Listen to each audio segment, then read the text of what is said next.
Hello दोस्तों, welcome to this session. इस session में हम जैब का important component that is Indian economy, Indian financial system, इसका module B chapter 17 which is economic reforms, इस chapter को डिस्कस कर रहे हैं। तो इस सेशन में हम financial and real sector reforms India में जो लिए गए थे उनको डिस्कस करेंगे। But before moving ahead, let me remind you, if you are preparing for the jab 2024 exam, अब की बार जैब पर कैसे एडुटैब के साथ अगर आप हमारा ये लाइव क्रैश कोर्स को एनरोल कर रहे हो, then definitely you will be able to qualify JAIIB 2024 in the very first attempt. ठीक है, तो चारों ही जो हमारे कंपोनेंट्स है ऑफ द जैब एग्जाम उन्हें पढ़ाया जा रहा है as part of this particular live crash course. तो इसमें क्या मिलेगा आपको? लाइव क्लासेस मिलेंगे एवरी डे जो है, almost all of the working days you'll be getting these classes live on the crash course, right. Short notes आपको provide किए जा रहे हैं कि सर क्लास तो अटेंड कर लिया, अब उसके नोट्स भी बनाने हैं क्या, और वो नोट्स मुझे क्या पढ़ने होंगे। तो you have the short notes जिससे आप एग्जाम से पहले सीधा सीधे नोट्स पढ़ के यू कैन अटेम्प्ट। इसके साथ आपको solve previous year questions provide किए जा रहे हैं, एंड ये जो प्रीवियस ईयर क्वेश्चंस है these are the memory based questions, और साथ में test series which will be जहां पर आपको चैप्टर वाइज एमसीक्यूज मिल रहे हैं, and also there are full length mock test. और ये full length mock test actually exam level के जो क्वेश्चन है वो आपके यहाँ पे डिस्कस किए जा रहे हैं। So the batch has started on 15 Jan 2024। फटाफट से आप एनरोल कर लीजिए ताकि बाकी के क्लासेस आप अटेंड कर पाओ। अटेंड कैसे, एनरोल कैसे करना है? You can enrol by clicking on the link given in the description. Description में लिंक दिया हुआ है, उसमें क्लिक करके आप एनरोल कर सकते हैं। लाइव 80 ये कोड अगर आप यूज करोगे तो 80% का डिस्काउंट पे आपको जो भी प्राइस है कोर्स का उस पर मिल रहा है। तो that is a golden chance, please do avail. Right, now let us discuss the economic and economic reform जो हैं, जो कि real as well as financial sector में है। तो फर्स्ट हमें समझना होगा रियल सेक्टर क्या है, फाइनेंशियल सेक्टर क्या है। तो इस तरीके से क्लासिफाई करके बहुत ही आसानी से हम सारे रिफॉर्म समझ सकते हैं। तो रियल सेक्टर क्या है, फाइनेंशियल सेक्टर क्या है? Financial sector is mainly related to the money and transactions. ठीक है, तो ये एक तरीके से पूरी इकोनॉमी का फ्यूल बन जाता है। इकोनॉमी में कोई भी चीज करनी है तो मनी की जरूरत डेफिनेटली है, ट्रांजैक्शन चाहिए। कोई भी ट्रांसपोर्टेशन होना है तो ट्रांजैक्शन तो होना ही है, पैसे देने होंगे उसको। जब आप ट्रांसपोर्ट लेके जाते हो तो टोल पेमेंट करनी है। तो financial sector becomes a fuel for the economic entire sector, और ये एक्चुअली रियल सेक्टर को जो है पंप करता है, फाइनेंशियल सेक्टर। ठीक है, तो रियल सेक्टर में क्या क्या आ जाता है? अगर आप क्रॉप्स ग्रो करने हैं तो आपको पैसे चाहिए, सीड्स लेकर आने हैं, फर्टिलाइजर्स लेकर आने हैं, लैंड जो है उस पे टूल्स लेकर आने हैं, isn't it? You need money, तो that comes from the financial sector. Then अगर आपको फैब्रिक बनाना है कॉटन को यूज करके, you need money again. If अगर आपको फर्नीचर बनाना है तो यू नीड मनी। तो ये चीजें जो आपको एक्चुअली दिख रही हैं, they are part of the real sector, and इसमें लिबरलाइजेशन, प्राइवेटाइजेशन, ग्लोबलाइजेशन के रिफॉर्म्स लाए गए थे। सो मेन फोकस इस पर्टिकुलर चैप्टर में हमारा रहेगा फाइनेंशियल सेक्टर के रिफॉर्म्स। तो वो बैंकिंग सेक्टर में फॉरेन एक्सचेंज रिफॉर्म्स हैं, insurance sector reforms and capital market के रिफॉर्म्स, ये चार टाइप्स के जो रिफॉर्म्स है ये फाइनेंशियल सेक्टर रिफॉर्म्स में आते हैं। मेनली बैंकिंग सेक्टर ट्रांजैक्शंस की जो हम बात कर रहे थे, अगर नेशनल है तो बैंकिंग, इंटरनेशनल है तो फॉरेन एक्सचेंज। इंश्योरेंस जो कि अब बैंकिंग रिलेटेड एंड पीपल को जो इंश्योरेंस मिलता है अलग अलग टाइप के, वो ट्रांजैक्शंस हो गए। एंड देन कैपिटल मार्केट के ट्रांजैक्शंस, ठीक है, शेयर्स बाय कर रहे हो, सेल कर रहे हो, उनसे रिलेटेड क्या क्या रिफॉर्म्स लाए गए हैं। तो ये रिफॉर्म्स, बैंकिंग सेक्टर के रिफॉर्म सबसे पहले हम डिस्कस करेंगे। तो ये दो फेजेस में लाए गए। सबसे पहला फेज जो है नरसिम्हन रिफॉर्म्स का है, सेकंड ऑल्सो नरसिम्हन कमेटी के रिफॉर्म्स है, but that is the second and very specified phase. ठीक है, तो ये समझने से पहले भी जस्ट सी कि बैंक में रिफॉर्म्स की जरूरत क्या होती है। तो बैंक की एक्टिविटीज एक्चुअली है क्या? बैंक डिपॉजिट लेता है और अलग अलग जगह से जो है इन्हें पैसे आते हैं। ये पैसे बैंक क्या करता है, आगे थोड़े से जो पैसे हैं टोटल डिपॉजिट में से थोड़े से उन्हें रिजर्व में रख देता है। ये आरबीआई बताता है कि कितने पैसे, लेट से 100 रुपीज में से अपने 20 रुपीज रिजर्व में रख दिए, बाकी कितना बचा? 80 रुपीज। तो 80 रुपीज जो है लोन्स में आगे आरबीआई देता है, और ये लोन्स में कई बार ऐसे लोग को लोन दे देता है, ठीक है, जो कमर्शियल बैंक से, नॉट आरबीआई, कमर्शियल बैंक से वो ऐसे लोगों को लोन दे देते हैं कि जो डिफॉल्ट करेंगे ही करेंगे। तो then we need certain steps जिससे ये चीजें ना हो, तो उसके लिए रिफॉर्म्स लाने की जरूरत है। आपके जो भी सेक्टर है उसमें रिफॉर्म्स लाने की बहुत ज्यादा जरूरत है। ठीक है, that is banking reform, banking sector के रिफॉर्म्स।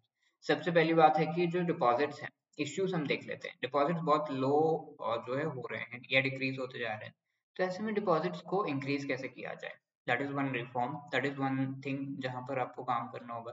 बैंक रन हो रहे हैं, लोग पैसे डिपॉजिट तो कर रहे हैं पर उन्हें ट्रस्ट नहीं हो रहा।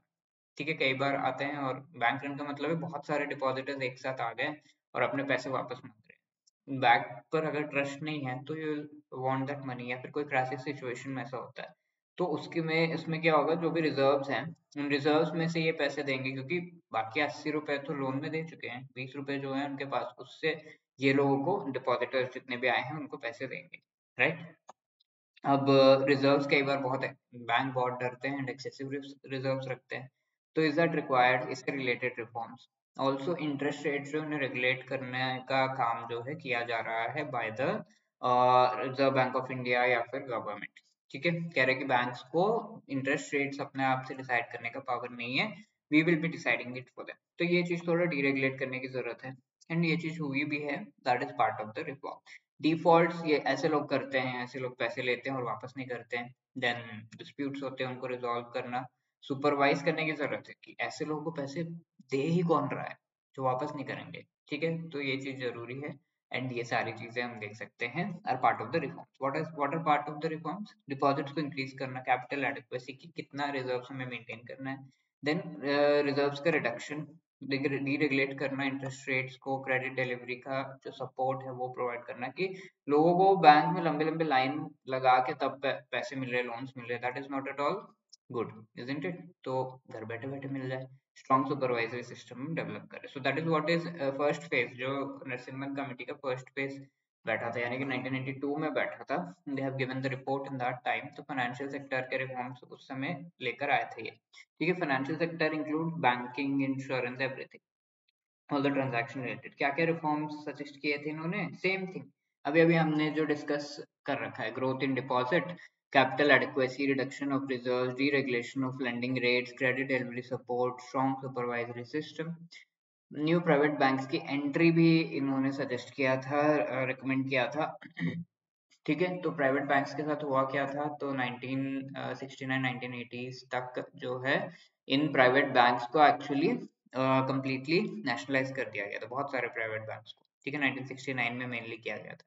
अब 25 साल बाद 1994 में इसके बीच किसी भी प्राइवेट बैंक को, नए प्राइवेट बैंक को आने नहीं दिया गया, कोई लाइसेंस नहीं दिया गया। बट 1994 में आईसीआईसीआई को जो है प्राइवेट बैंक बनाया गया, एंड इसको new private bank, first new private bank का दर्जा दिया गया।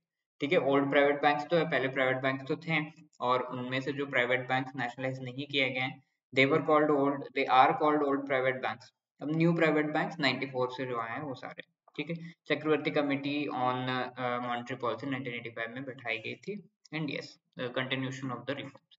अब सेकेंड फेज ऑफ रिफॉर्म्स किस किस तरीके से लाए गए हैं, एंड नरसिम्हन कमेटी 2 ने क्या रिकमेंड किया है, वो सब हम यहाँ पर एक ओवरव्यू ले लेते हैं, will discuss in detail in the next session. Overview क्या है, बैंक रिलेटेड चीजें सेकंड फेज में बताई गई, तो बैंकिंग रिफॉर्म्स में स्पेसिफिक, मैंने कहा था सेकंड फेज है बैंकिंग सेक्टर रिलेटेड स्पेसिफिक यहाँ पर रिफॉर्म्स। ठीक है, तो सबसे पहले प्रूडेंशियल, जो भी इनके डिसीजंस हैं, जो भी ये डिसाइड कर रहे हैं, जो भी चीजें ये कैरी आउट कर रहे हैं, दे शुड बी प्रूडेंशियल, यानी कि इनको प्रॉफिट होना चाहिए, लॉस नहीं होना चाहिए, और बाकी सेक्टर का भी ग्रोथ होना चाहिए, बैंकिंग सेक्टर का। तो ऐसे कैसे होगा?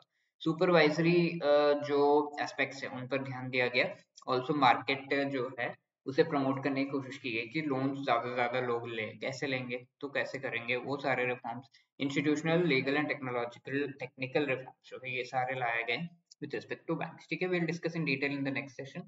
Let us try to answer this question. Which among the following is or other changes brought about as part of liberalization? ठीक है, क्या क्या लाया गया इंडियन इकोनॉमी का 1991 में जो हुआ था? Relaxing regulations imposed on trade agreements, opening of economic frontiers for international investors and multinationals, enhanced production capacity, abolition of government industrial licensing। ठीक है, चारों चीजें की गई थी as part of the liberalization। ठीक है, ये आपका होमवर्क क्वेश्चन है। The most important goals of economic reforms of 1991 क्या थे?